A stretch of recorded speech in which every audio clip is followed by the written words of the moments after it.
yeah, oh yeah, oh yeah. Love so long, love so strong. Hey, it's me, Kimberly. I am Dr. Kimberly Cudjoe. I am a registered medical professional and I am the owner of this YouTube channel where we usually talk about light-hearted stuff and we have a good laugh. But today I'm going to talk about the coronavirus just because I think it's important to always be updated with current news and to have someone sensible give you projected news or other information and details on how it relates to our twin island Republic of Trinidad and Tobago, and basically how to pick sense out of nonsense and what we really should be doing at this point in time. I'm sure all of you all have heard about coronavirus so far, or SARS-CoV-2 as it is called, which causes the disease COVID-19.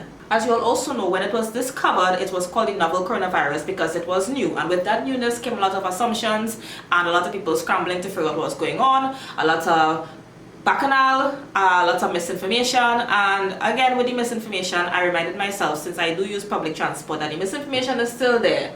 So this is just to serve as a clarification. I won't be going into all the exact little bitty details because that's not going to make any sense. And I think it's being reinforced enough.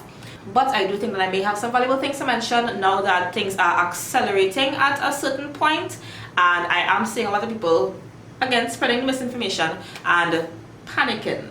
Of course, all of the information will be as accurate as possible with the information that is available to me via scholarly sources as well as via correspondences of our local government that will be found on social media as well as in our local media.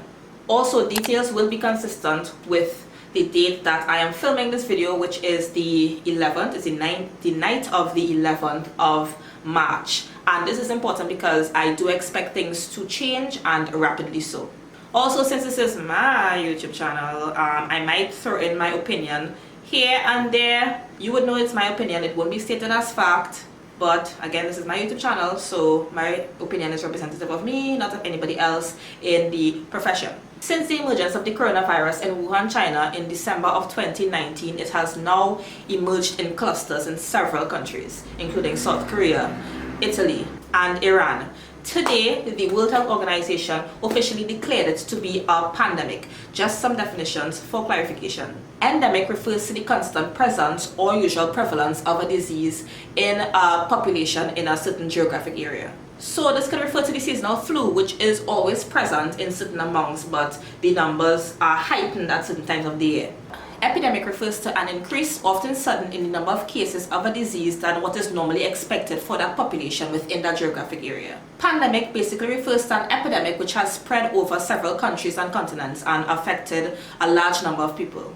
Previous noteworthy pandemics would have been the bubonic plague, cholera, smallpox, most recently the influenza. Last week, the first cases of coronavirus in the Caribbean were reported in the Dominican Republic and Guadeloupe. 2 days ago, a case was reported in Jamaica, and this person is said to be under isolation currently. And today, another case was reported also in Jamaica. There was also something on the news that a national of Canada had returned to Canada after having traveled to Trinidad. However, it was not clear at which point in his travels he may have contracted the disease. So given this, and also given the fact that we did have carnival activities, yeah, we did have carnival not too long ago, just a couple of weeks ago. A lot of people think that the virus is already here. And I'm sure that you all have heard stuff like this. And as people who have social media and the internet, I'm sure that you all have heard stuff like this. Yes, baby girl. That message I sent you, try and see if you could organize them dust masks for you and your child and whoever, nah. Because what happened, my aunt is a doctor and she based San Fernando Hospital, right? And she's just sent me that message. What she say right now, the government just keeping it on the low, but the coronavirus thing, it hit Trinidad big time. But the coronavirus will be released in Trinidad and Tobago by 5 Chinese nationals. They will not be coming through anywhere else but Copa Airline. And also seen things like this, and this, and this, and this. There is quite a lot of mistrust of governmental bodies in this country. I think in Trinidad and Tobago, we have endured quite a bit of corruption and political propaganda that has basically shaped our personality as nationals. So people typically believe that the authorities in this country, they are lying and self-serving and inefficient and ineffective, and that's why a lot of these posts and speculations and the stories garner so much more attraction than the actual truth. What I do want to say is that from looking at the research and looking at the measures that we have put in place in order to reduce the likelihood of coronavirus reaching our shores, at this current time, it is up to par with the World Health Organization's recommendations. Of course, these measures are not going to be foolproof. In no country were the measures foolproof, as you can see from 50 countries, over 50 countries currently has the coronavirus, and some of these countries have more resources, and some of these countries have, you know, better policies or people that you might like better, and it still didn't stop it, because that's what a pandemic does. A pandemic is going to spread across borders, and it's going to do that very fast. The world is currently a global village. We have access to different countries very easily. There are travel restrictions and travel bans in some places, and we will discuss the ones that we have implemented in Trinidad and Tobago so far. So we currently have travel restrictions imposed on persons coming from not only China but South Korea, Singapore, Italy, Iran, and now recently, just today, France, Spain, and Germany has been added to the list, just because these are where the coronavirus cases worldwide have been clustered so far. So what exactly is this travel information about? So screening is to be done on all passengers returning from all flights, all international flights whatsoever. However, if the persons returning from flights are not nationals or are not permanent residents of Trinidad and Tobago, and they are from these places that I mentioned, they would be denied entry into the country, totally, point blank period. If persons are returning from these places and they are nationals or permanent residents of Trinidad and Tobago, they will be placed under 14-day quarantine. And the figure of 14 days was given because it is likely that the incubation period, which is the period of time between the getting the disease and the showing of symptoms, is about 2 to 14 days for coronavirus, which is pretty lengthy. So the quarantine is for an entire 14 days, and the person will be examined every single day. They will be under supervision of a medical professional as well as security personnel to ensure that they do not leave the premises of wherever they are quarantined. So screening at airports is typically done by observation and with the use of the handheld temperature laser thermometer. Medical professionals know these to be notoriously erroneous because of a few factors, because it measures the temperature of the surface of the skin, and it is not always accurate because it might be user dependent. If the person holds it too close or too far from the person, and also in certain conditions like dusty roadsides, it can cause interference. However, this system is used in airports because it is no contact, which is important for infection control, and also in moderately controlled environments such as the airport, it is sufficient as a screening tool. Earlier this month, I read in the Express newspapers that travelers returning from New York and Florida, returning to Trinidad and Tobago to the Piaco International Airport, they weren't too happy with how these screening methods were being implemented. They say that people were being screened in groups. Screening needs to be done individually. Each person's temperature needs to be taken individually, not in groups. It's going to be very ineffective in that way. It's going to give a lot of false readings. So they saw a problem with that, especially in comparison to the airports that they left in America. When it comes to that, I would say that everything is psychology, everything is public relations, which is why not only was it strongly advised that the public does not wear face masks, because it does increase the risk of infection, because you're going to be touching the face, you'll be taking it on and off. That's not the only reason, but it fosters a mentality of fear and panic, which is not necessary at this point in time.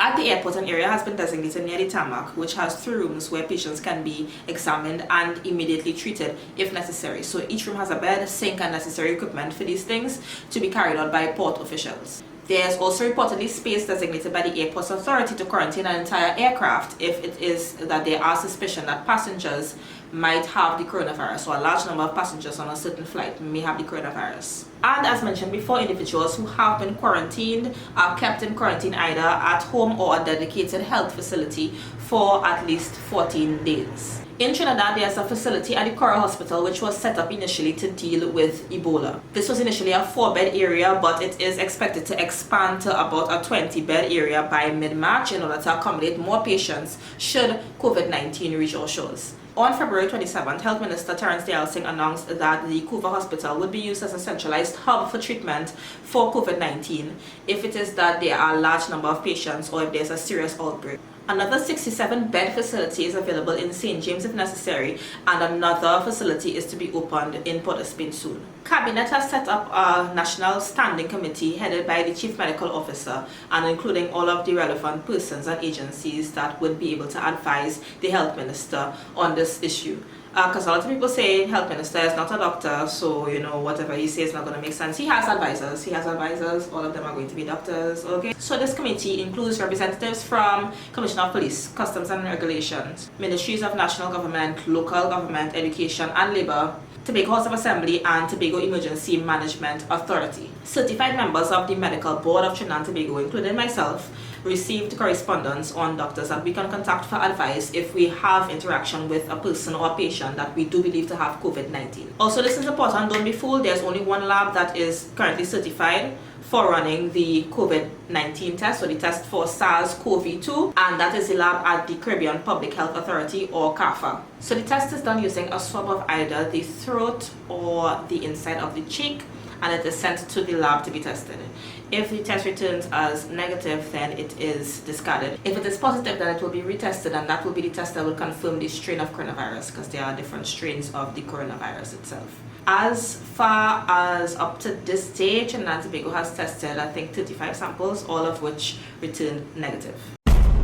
So, while uploading this video, things changed, which is why I didn't want to do this video in the first place. So, right now, with all the evidence that we have, do we have the coronavirus in TNT?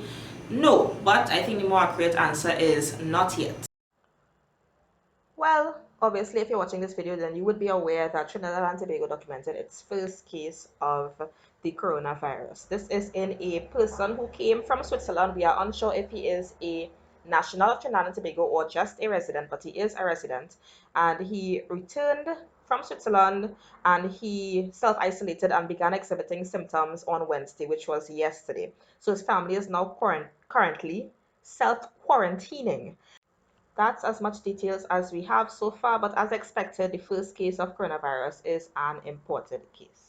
And a lot of people are wondering what's going to happen if it reaches our shores. Well, we basically handle it like every disease. In this case, there's no treatment, but there's only management of the disease, and it's based symptomatically. We need to remember that as many as half the persons don't have any symptoms at all, and as much as 80% of those persons who do feel ill only have mild symptoms. So the first symptom tends to be fever, which is a good symptom to have initially because it is measurable. That's why screening of temperature is appropriate in this aspect. You can also have cough and shortness of breath. So if it is that you do have these symptoms, they are non-specific because they belong to any sort of respiratory illness. But if it is that you do have a respiratory ailment and you do believe that you have had contact exposure or travel exposure, what you need to do is call the institution beforehand, let them know what you are coming in for, let them know about your possible exposure so that you'll be triaged appropriately and you'll be dealt with first, and you will be physically placed in a place that is far from people, because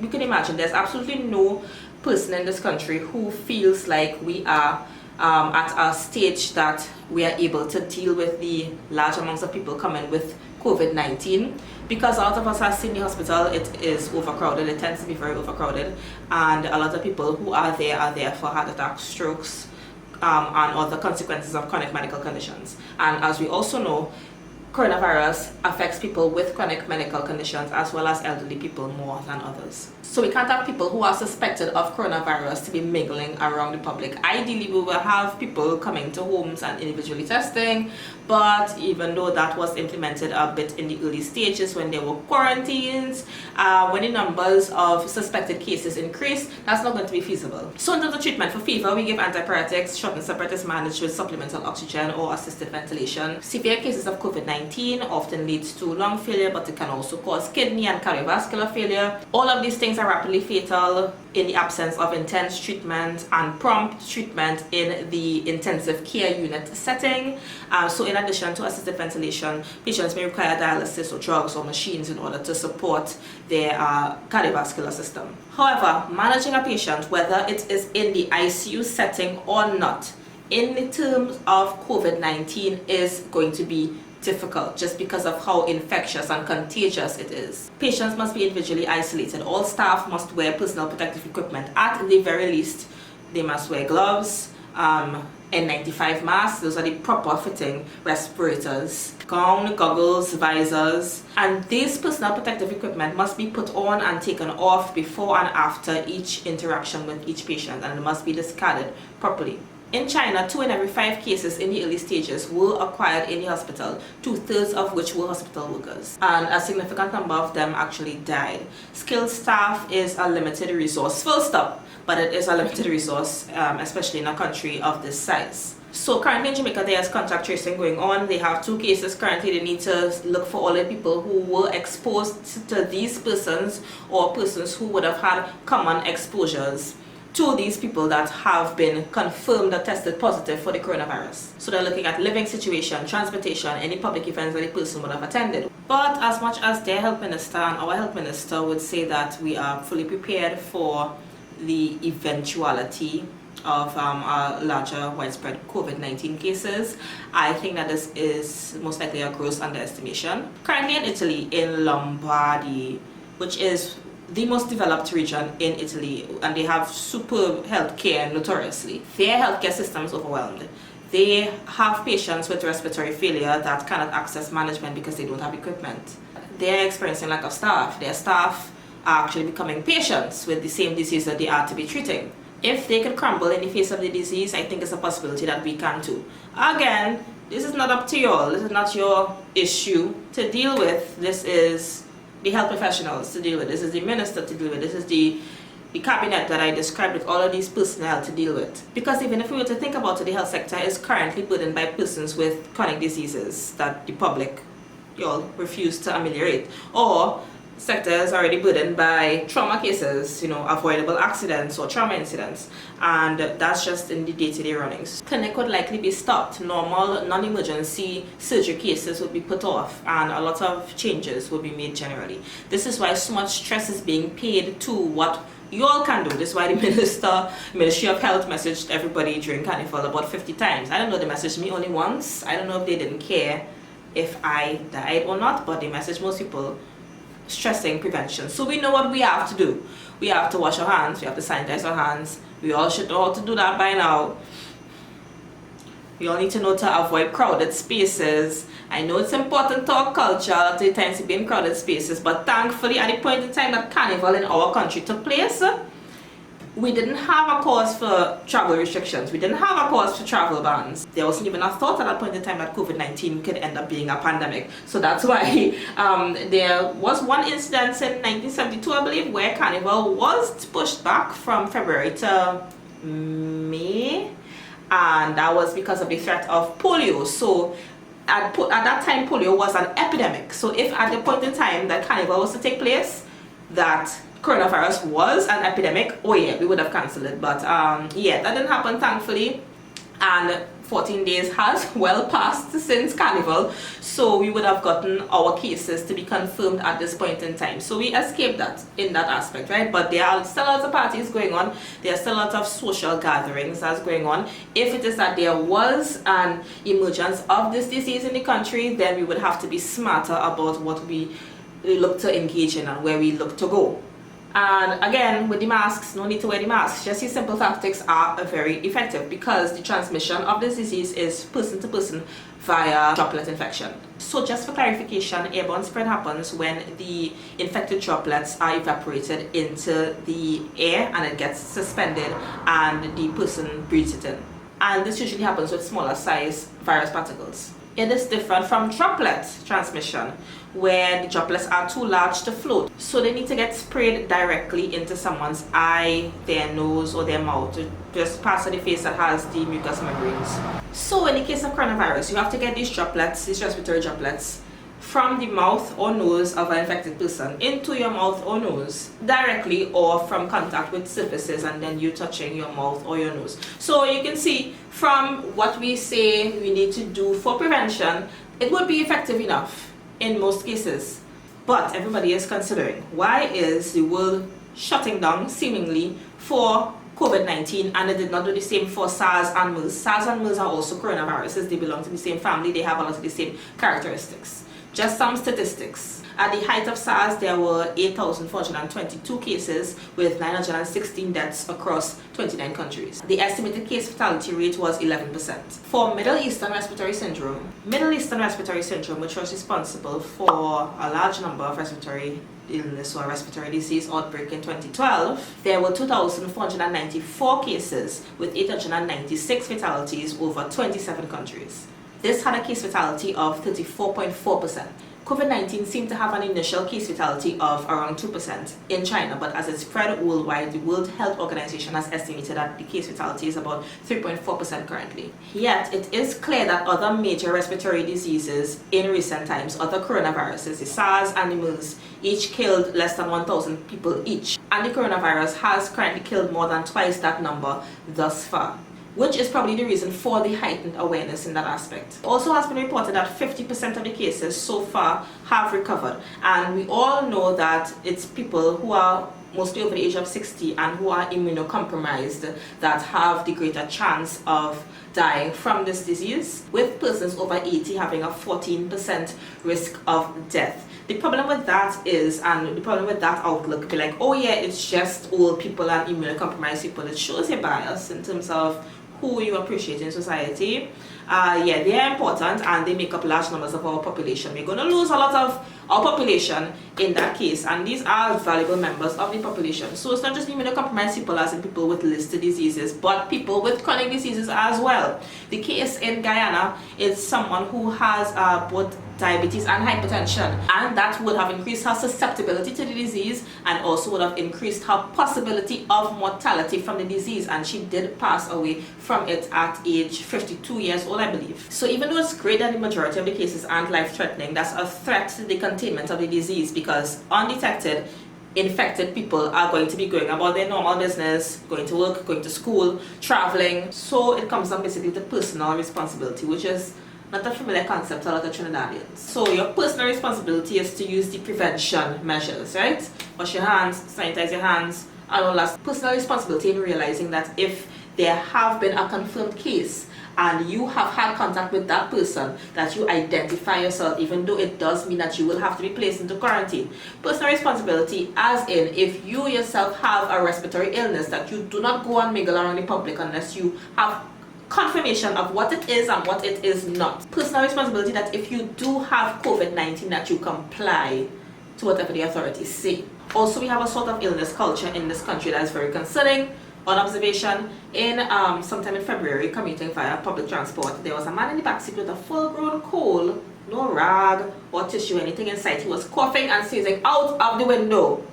So a lot of the onus is actually on sick people, and there are chances that you watching this, yes, unfortunately you watching this might become one of those people who are sick. You have a responsibility of not spreading your infection. Even if you are mildly or moderately symptomatic, you can spread it to somebody who will actually die from the disease. So you need to be careful. So you too must wash your hands at all times. You too must use a disposable tissue in order to cough or sneeze in. Or if you don't have that, which you should have that, then cough or sneeze into the crook of your elbow. You need to wear the mask. There's another thing about this country, about the whole sick leave culture. Yes, a lot of countries actually do not supplement sick leave for even like basic employees, like government employees, right? So sick leave is supplemented in Trinidad and Tobago. So we have 14 days of sick leave. So you're allowed to take it, but employers do get very angry when you take it. I think because of the threat of this disease, it's not going to be as difficult as it was previously to say, hey,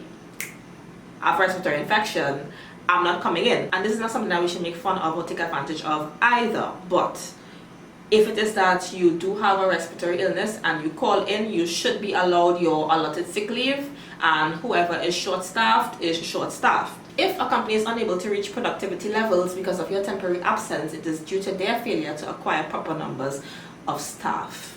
it's not because of you. So in any case, in this situation or otherwise, even if you need a mental health day, this doctor is telling you to stay home, reasonably so.